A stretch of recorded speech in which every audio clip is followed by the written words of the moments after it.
प्रभु जीशुख्रीष्ट नाम प्रतिदिन रोटी रे आपण मानक पुणी स्वागत करुछु। आज मे मास 3 तारिख शुक्रवार दिन 2024 वर्ष। आज ध्यान होइछि प्रथम दिन आरंभ रे ईश्वर आकाश और पृथ्वी सृष्टि कले आदि पुस्तक 1 पद। आमर स्नेह ईश्वर जार अनंत उद्देश्य मनुष्य विषय रे स्वर्ग एवं पृथ्वी केवल मानव जात पई सृष्टि करिछि। स्वर्गर अर्थ केवल आकाशर विस्तृत विस्तार नुहे किंतु समग्र स्वर्ग एवं यार आध्यात्मिक शक्ति। ईश्वर मनुष्य को सृष्टि करने पूर्वर मध्य मनुष्यर सेवा करने स्वर्गदूत मानकर स्वर्गीय सृष्टि को सृष्टि करथिले। दुनियार सर्वश्रेष्ठ वैज्ञानिक मध्य गोटे नूतन परमाणु सृष्टि करिपारिबे नाही। मनीष केवल ईश्वर जहाँ सृष्टि करी सारिछन्ति ता विभिन्न रूप से परिणत करिबारे सक्षम अटंती। यार कारण हेउछि ईश्वर दूत मानक किबा मनुष्य मानक सृजन शक्ति प्रदान करि नाहांती।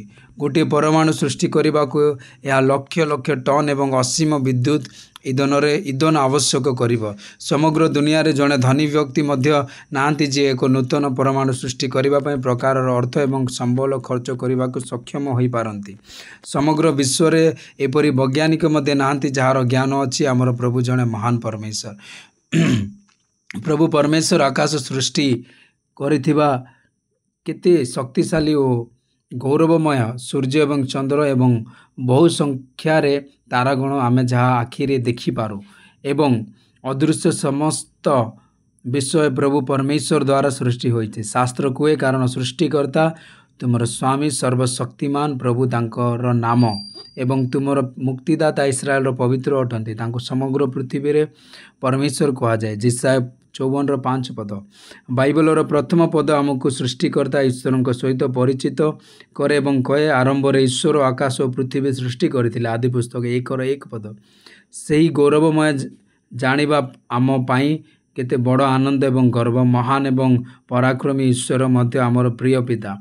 कदापि भूलते नहीं जे समान सृष्टिकर्ता ईश्वर आज मध्य आपण जीवन में चमत्कार सृष्टि करने को सक्षम अटंती।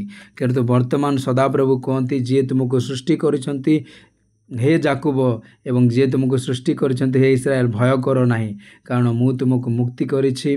मु तुम नाम रे डाकिली तुमे मोर। जिसाय 43:1 पद। तांको परि शक्तिशाली एवं गौरवमय कौन से देवता अच्छे कि आउ किए नाहांती जे तुमको भल पाती। समस्त सृष्टि प्रभु को प्रशंसा करती।